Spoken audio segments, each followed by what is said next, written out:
Former Vice President Dick Cheney was in Grand Rapids today talking about his 3+ decades battle against heart disease that led to his eventual heart transplant.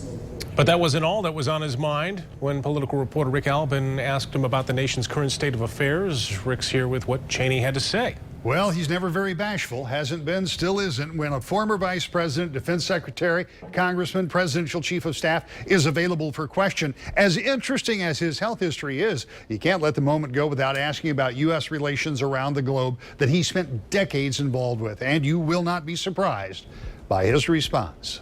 Our friends no longer trust us, and our adversaries no longer fear us. That was part of the harsh but not unexpected assessment of the former VP to the administration that replaced him and George W. Bush when I asked about the Ukraine, Syria, and other hotspots. Can you give me your take, as somebody who's been there, about how we as a nation are responding to some of these issues that have arisen and continue to escalate? Yeah. Well, I'm very disappointed, very worried about what I see happening in the international arena.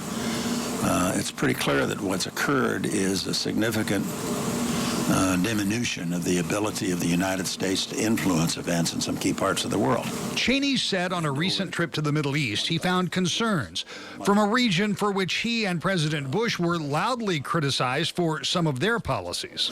There is deep, deep concern that this administration is not somebody they can count on in a crisis. And to the extent that they've looked to us for leadership at crucial moments in the past, they now find a significant lack of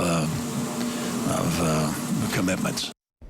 According to some who have served, there's an unwritten rule that former presidents tend to temper their comments about those who follow them into the White House. Cheney was never president, by the way, and has made it clear he feels no such constraint. It's also worth pointing out that he himself has been the focus of some scathing criticism for the prosecution of the war in Iran, among other things, during the ongoing post-mortem of the Bush-Cheney years.